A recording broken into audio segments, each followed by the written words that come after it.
Whoever looked at your life and thought there has to be more? Welcome to the Corporate Escapists podcast, where stories change lives. This is a space for bold women rewriting the rules, building businesses with soul, and choosing legacy over likes. If you're ready to be seen, heard, and valued, you're in the right place.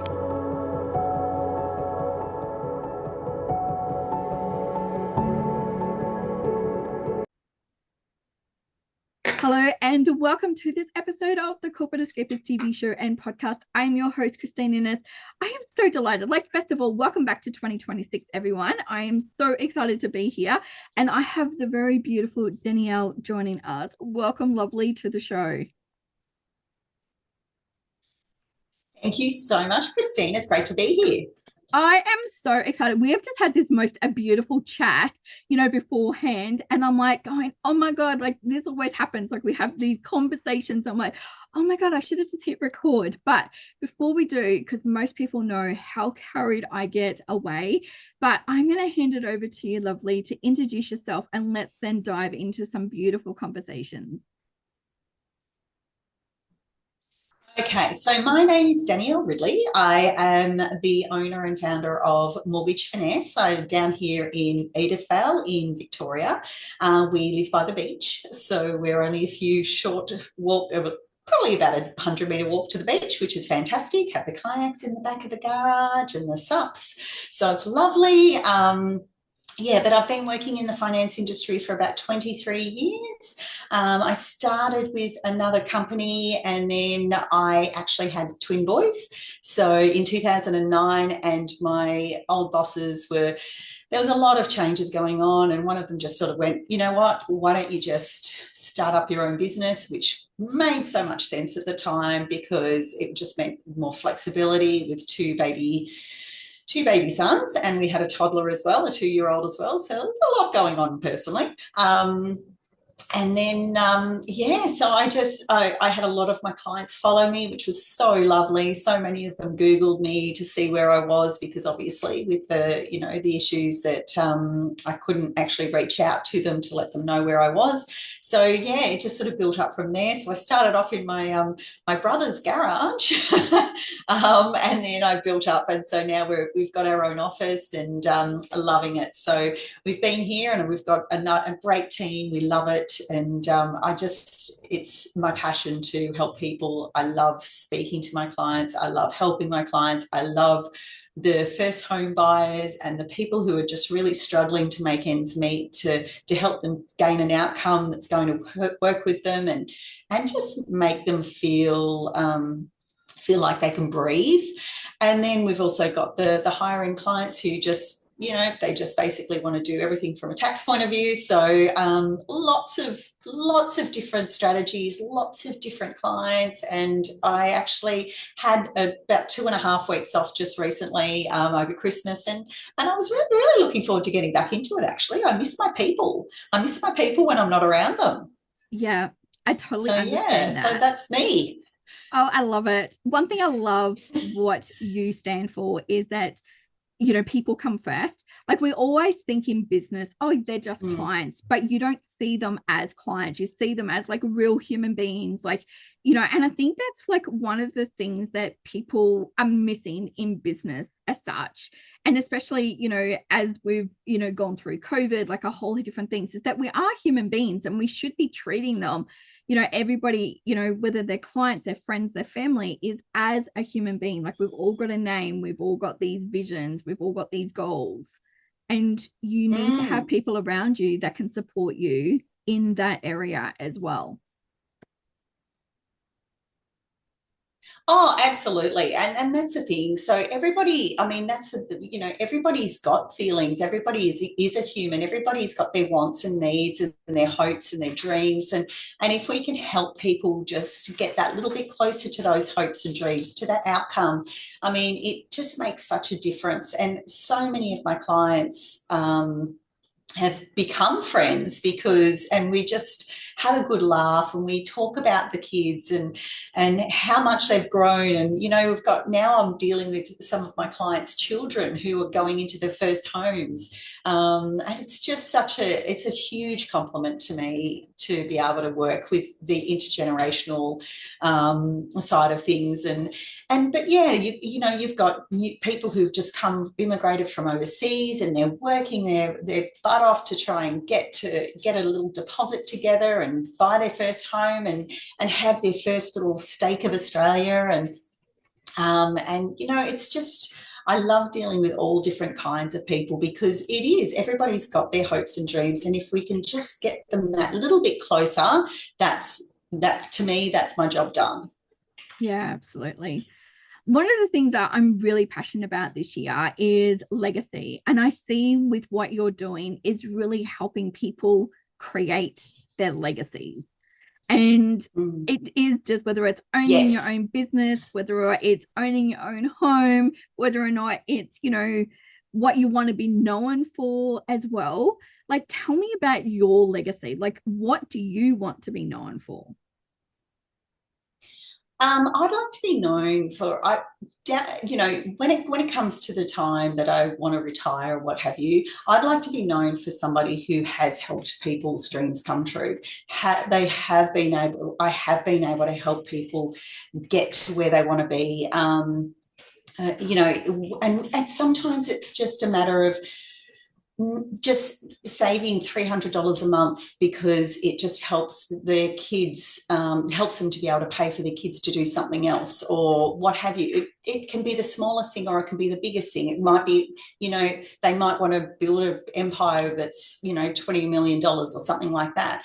But so it's, my legacy is, I want people to remember how I made them feel throughout the process, and how my team made them feel. It's about the emotion as well, because in our industry, yes, we work in finance, but the finance industry it's actually a very, very intimate and very personal industry. So we gather a lot of very, very intimate financial details. In fact, we gather a lot of financial intimate details for our clients. So I don't take that lightly. I think that's a huge compliment, because we need to have that information to be able to help them with their finance. But it's also them trusting us. Obviously, we, have a Privacy Act and everything, but it's also them trusting us. And as far as I'm concerned, I always say to them, I'm going to hold your hand through this process. Any questions you need to ask, anything you're not sure about, anything you're worried about. And some people are really cruisy, other people freak out at every single step of the way. So as far as I'm concerned, our job is to make them feel as comfortable as possible. So that's what I want people to remember us for, and remember me for. I guess that's my legacy. I love that so much. I think the word money scares people a lot, because we can, be filled with guilt and shame. And like, I know personally, I mean, I've gone down the route, like I filed for bankruptcy, and that used to, like, I don't want people to know that. But also too, like, money is just like, I've talked a lot about this before. It's like, it's an energy, it's energetics, it's all that sort of stuff. Like, when we talk to money, do you think that we need to actually re-educate people around money? Absolutely. I think the thing is the downside is a lot of people don't know how to deal with their money. They're not financially literate as such, because and it's nothing bad. Like, it's just we're not taught this. We're just not taught it at schools or anything like that. So people are kind of bumbling through life, just trying to figure out what to do. So my big thing is also, I try and say, okay, well, how about what we could do is we could consolidate this or do that or blah, blah, blah. And we can try and sort of work it so we can give them a little bit of just ease the pressure.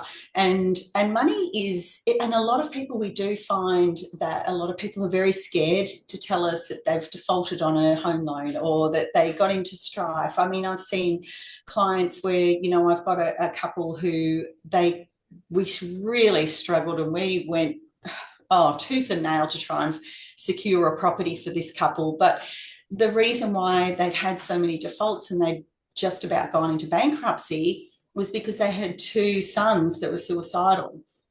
I mean, and no, and you know, that's not something that people just go out and talk to other people about. It was a very intimate, very, very concerning conversation that I had with this couple, but at least they were really lovely because they felt comfortable enough with me that they could tell me the actual backstory. And then I could go, okay, well, with this information, I need to make sure that this bank will do what we want them to do, which we got them the property and moved forward with that. It's just, but yeah, money is a very, very personal and it can be very, very. But people can judge. But what we try and do is we also want people to be able to be open with us, because if they're open with us, then we can say, okay, well, here's options that we can take, and whether it be we need to wait for 6 months and we just plan out those 6 months before we can act, well, then that's one thing. Otherwise, we can go, okay, well, I know this bank is going to do this for you,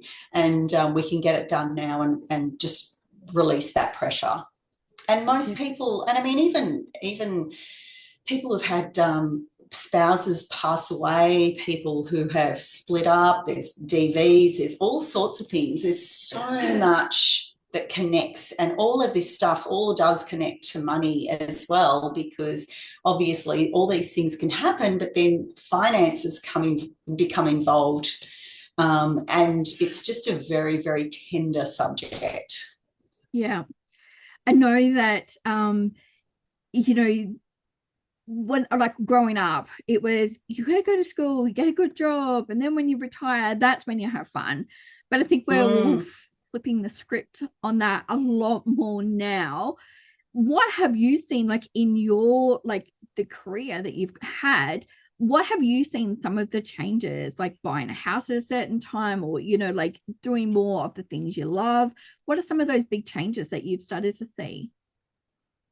Yeah, so I think it was probably probably since COVID a bit more. Um, Everyone decided they were going to buy a caravan. So, so everyone decided they wanted to buy a caravan and travel. They basically just wanted to travel around Australia because airfares became obviously ludicrously expensive, as we all. Well, if you tried to go overseas, it was ludicrously expensive. It still kind of is, but yeah, a lot of people, and I think a lot of people realised, and over time, it's become more of a, I don't necessarily need to just go and buy a house and live in it for the next 30 years, or I don't need to have that. There's a lot more people who are going, well, I'm going to live here, but I'm going to buy over there maybe and just be what they consider a rent fester, where they invest in property, but they actually rent their own property that they want to live in the area that they want to be in. And then, but there's a lot of people who go, you know what? Life's too short, and again, things happen that as we're getting older, I'm finding that more people in my age group, you know, in those 40s and 50s age group, they're sort of going, you know what, life's too short. Let's go for a holiday. Let's just bugger off to Europe and spend that $15,000 that I could have been paying down on my home loan. But you know what? Life's too short, and it's just fun. So I actually really love that. I think it's really important, and it's also people buying properties also too, because they can work remotely. They're buying properties closer to where they want to be. So I've got a couple who have just moved from Melbourne up to far north Queensland. They can buy a property up at the beach in a little town, and they cannot be happier. They're so happy. So there's a lot of changes going on. I think it's been very, very restricted to the baby boomers, and so even some of the Gen Xers, we were kind of a bit restricted in our mindsets, but now the millennials and everybody else has come through, and we've all gone, you know what? Life's too short. Let's have fun. Oh, absolutely, absolutely. Like I'm about to hit my last year 40s, and it's almost like this whole new perspective like starts to change, and you're like, oh my God, like I've got so much I want to do. Like it's almost like I don't want to say bucket list, but you know what I mean? Like that to-do list of all the things I want to go and see and everything like that has definitely heightened a little bit more than what it had in the past with it.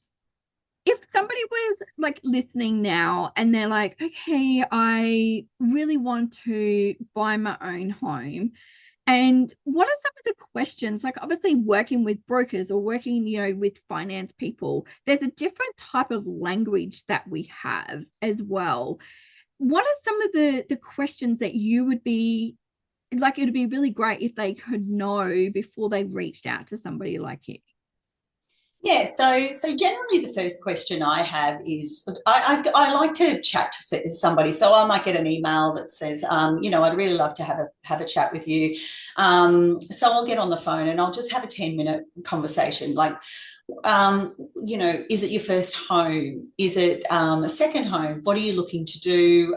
Is it for investment? Is it to own it, to live in? Are you eligible for any of the grants? So there's a first home buyer grant scheme, and then there's first home buyer grant, and then there's stamp duty concessions, etc. So are you eligible for any of those? Well, with them talking to me, I can figure out whether or not they are or not. And let's face it, if we can get a discount from the government in any form or any way whatsoever, I am going to go for that, tooth and nail. And then what I usually do is sort of get an idea of what are their incomes. Are they working full time? Are they working for themselves? Are they working for an employer? Because that can change things quite a bit, because it just different documentation that we need. And it's really, and if they don't necessarily have a deposit, have they got their parents to go guarantor, or how are they going to get the deposit? What sort of, just I get a bit of a feel for what they're wanting. It's kind of a fluid and very organic conversation.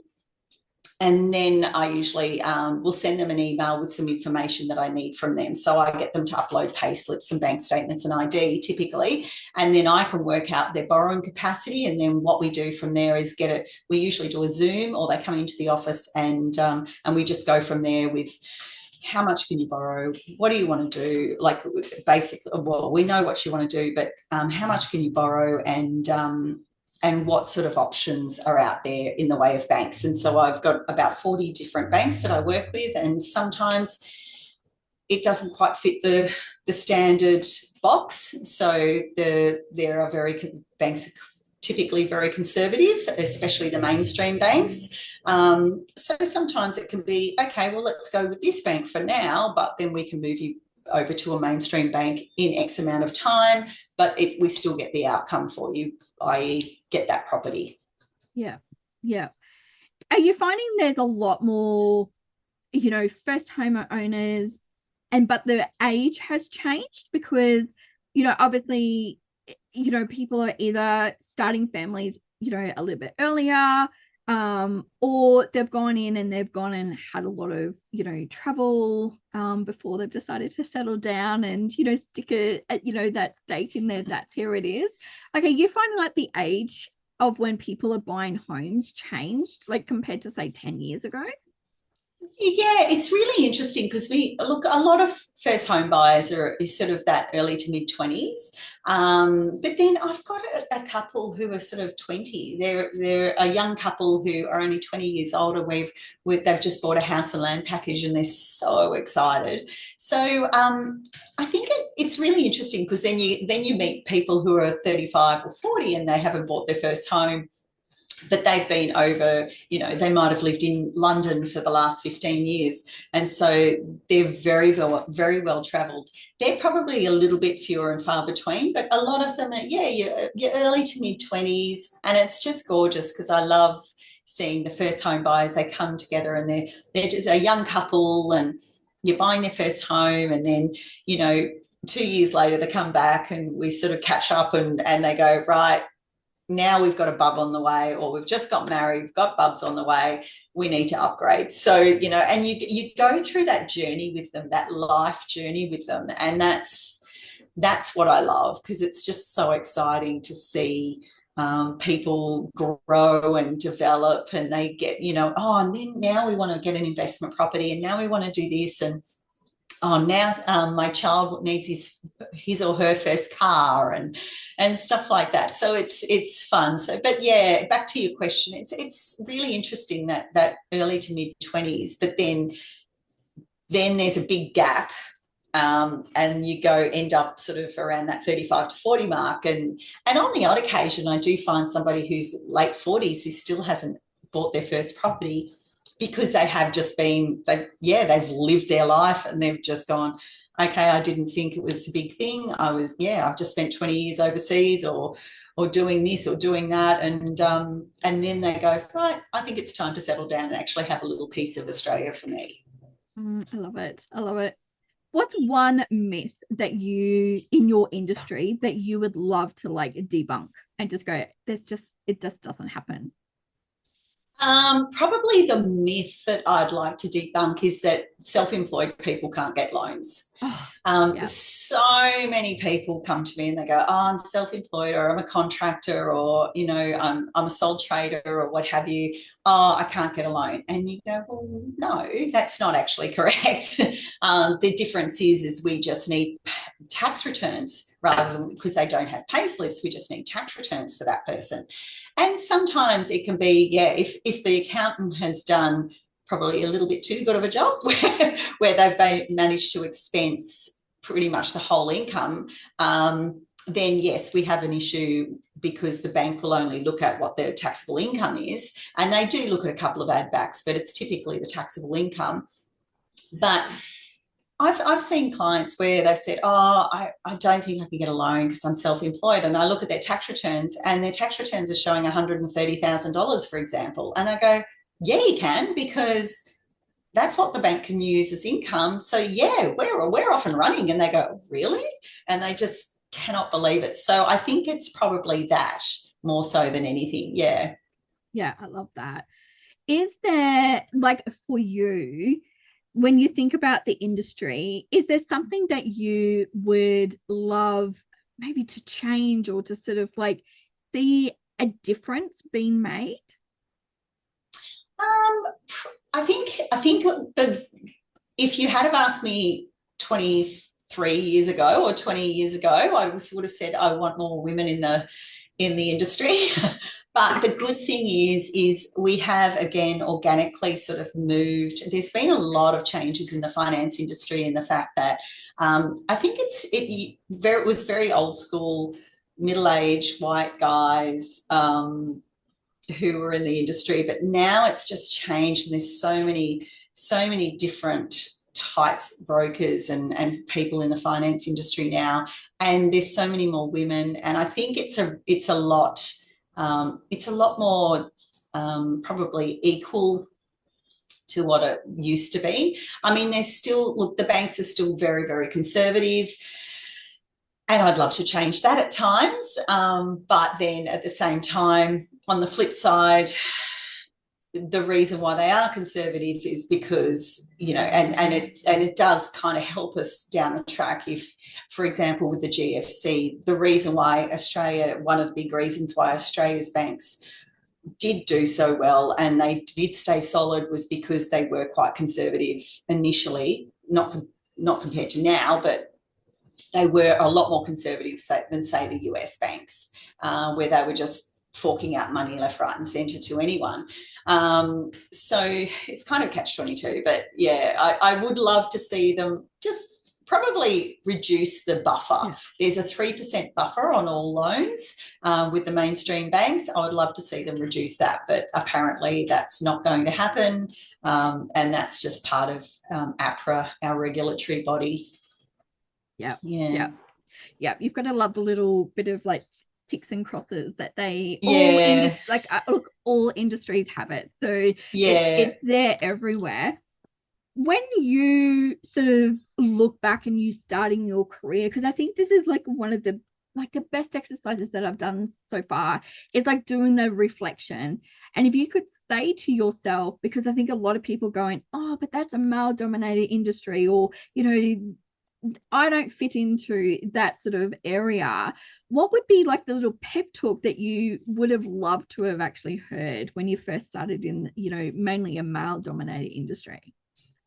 Yeah, well, actually, it was interesting because I suppose there was one lady who her name was Stephanie, and yeah, I went into a very male dominated area, and I mean, I was the only female working in the business at the time, so there was working with three guys. And we get another guy in, so we're like, it was very male dominated. But I still remember Stephanie. She was actually one of my relationship managers for one of the banks, and she just was probably 10 years older than me at the time, a little bit more sort of self-assured than what I was because I came in completely green. And she actually said to me, she said, don't let them get to you. She said, just keep going forward, keep moving forward. You are perfect for this industry. We need more women. And she said, just be yourself, just keep being yourself. And she said, you're going to go really, really well. And I think that would be my big thing, is that she kind of just instilled a little bit of confidence in me because it was very, very male dominated. So when we went to conferences, there was probably maybe 10 or 20% of females, and then 80 to 90% guys. So it was very, very skewed. But she was fantastic because I kept thinking about what she said, and I think you've got to go with your gut, and you've also got to back yourself, and that's where I think a lot of people don't do it properly. They don't back themselves, and and again, it comes down to, we were talking earlier about our why before the podcast started, and I think when you come back to your why, you're sort of going, why am I doing this? And you've got to back yourself with your why, and then you're going to get through all those little wobbles that you go through. As do I fit in? Am I going to be okay? Is this going to work? And all that sort of thing. All those wobbles you can move through once you know your why, and once you've got your own back. Yeah.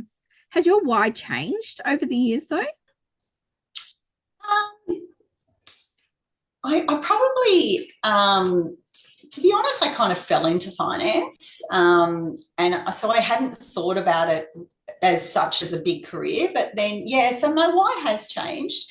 But I think once my kids were born, my why was more, I wanted something that was flexible. I wanted something that was my own, and I wanted to build a business and a legacy for me and for the kids. And I've been very, very conscious of not working 20 hours a day sort of thing. I've always been one where I wanted to come home and have dinner with the kids, and I wanted to be at their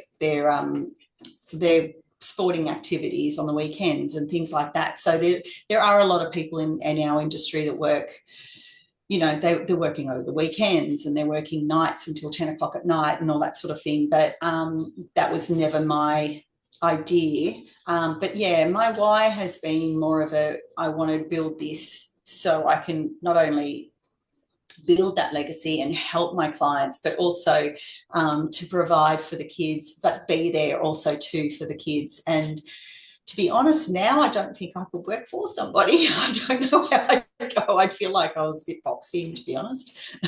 Yeah. I think I've made myself unemployable, to be honest. Someone said to me, would you go back into corporate? I said, I don't think I would. And they're like going, yeah, you would have to dumb down your resume a little bit. I'm like going, yeah. Oh my goodness, that's like a really interesting sort of concept, with it. But I guess that shows you, if you were to go to work for somebody else, like people are like, well, why would you want to come work for us when you've done so much as well?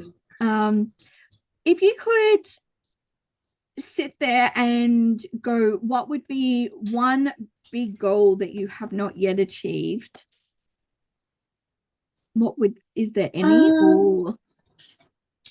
So probably my big goal over the next couple of years is to bring on a couple more brokers and scale up the business and essentially double the business. That would be my big scale up and my big goal over the next few years. And that's kind of where I'm working towards, and that's what I want. And so I'm being a lot more selective with the people I'm getting on board, because they need to fit the criteria of where, you know, I really want people who are really capable and really and I think feel really aligned with us, and not just aligned from a skills point of view, but also from an energetics point of view as well. So that's probably where I'm at. Yeah, I love that. I love it.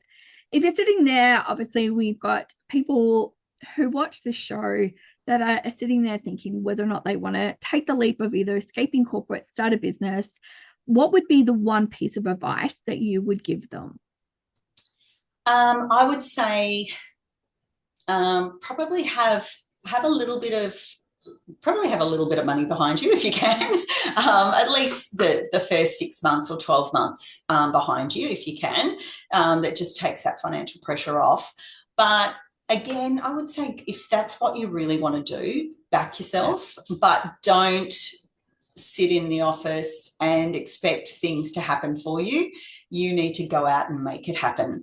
And that's where I've seen a lot of people come into our industry and leave again because they sat in the office and expected leads to come in, or they've just, you know, they haven't actually gone out. You have to just go out and you have to really just sell yourself as much as you possibly can to start off with. And it's a really hard slog, but it's well worth it in the end. It really, really is. Yeah, absolutely. I love what you're doing. Just as a side note, everyone can go and read your current article inside Inspire magazine as well. Take a read. It is absolutely amazing. With it, you know how much I am so passionate about helping people follow their dreams. And I just want to say thank you so much for you obviously helping other people, you know, get their dreams come true as well, and treating them as human beings. I just think that's the best quality that you can offer everybody. So thank you so much for being here today and just sharing your story and helping. I've just, as I said to you before, that was fantastic. There's a couple of things I would love just so people can get to know you on a personal level. And we did this last year, and I've got two things that I want to ask you. Do you have a favorite motivational quote?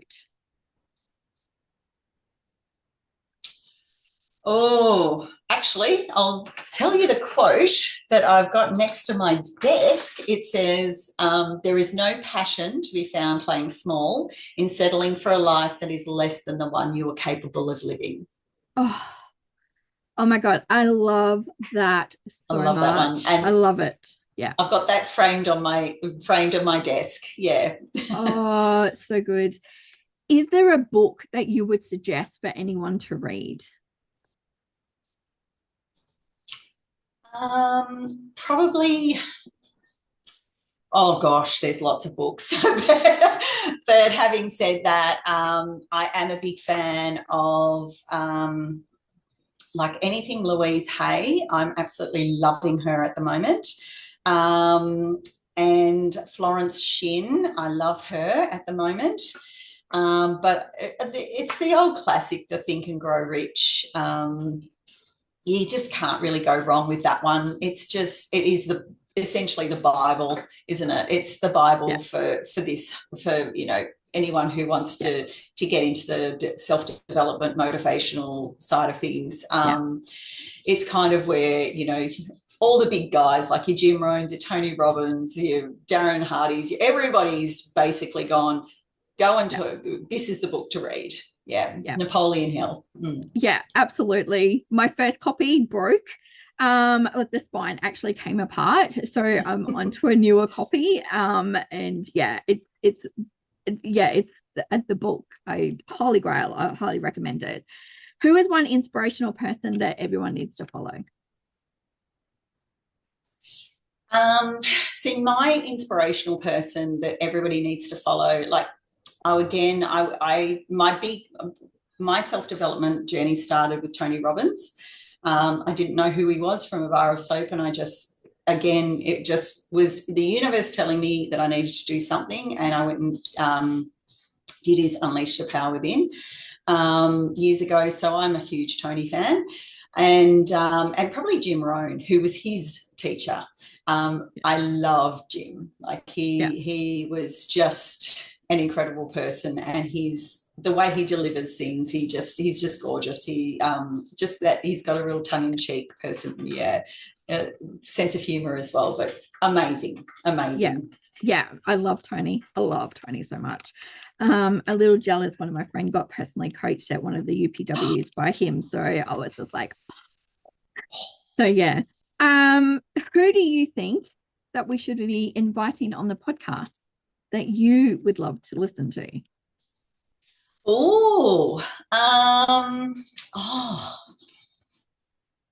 don't know.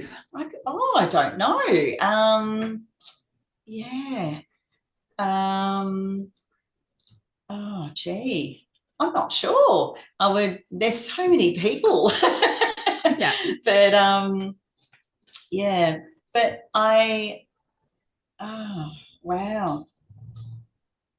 I've just listened to, actually, you know who? I've just been reading her book, and I saw her at a conference. She was a keynote speaker last year at a conference that I went to. Her name's Lisa O'Neill, and she's from New Zealand. She's written a few books, and the book I've just finished reading is about her energy. It's about her energy book. And she's a fascinating, very, very interesting woman, and yeah, she's fantastic. So yeah, I listened to her. She's just a bundle of energy, a big bundle of sunshine, but a real force to be reckoned with. So I think a lot of people could learn a lot from her as well. Amazing. Well, thank you so much for being on the show. We're going to pop all the links of how everyone can reach out to you, Danielle, and obviously read the article inside the Inspire magazine. But also, too, you're going to be able to come and see Danielle in person up on the Gold Coast, because you are going to be one of our amazing speakers at our Leadership and Legacy Days happening on the 9th of October. So we'll start sharing all of the details with that. But, obviously creating legacy with wealth. And, I'm really excited, especially for business owners, to be able to hear what you're talking about, especially how you said before that Absolutely. You can get a loan. That was a game changer for me when we originally first started speaking. I'm like, going, what? I never thought that was actually going to be possible. So thank you again for sharing so much of your gifts with us today. And as I said, we're going to drop all the links below for everyone to be able to reach out to you, read your article, and connect with you as well. So thank you so much, beautiful, for being here today. Not a problem. It was lovely to be here. Thank you so much for giving me the opportunity. Oh, my absolute pleasure. For everyone who is watching at home, thank you so much for being here. Remember to live life to the fullest and to follow your dreams. And like I always say, your dreams plus action equal reality. Love and light to you all.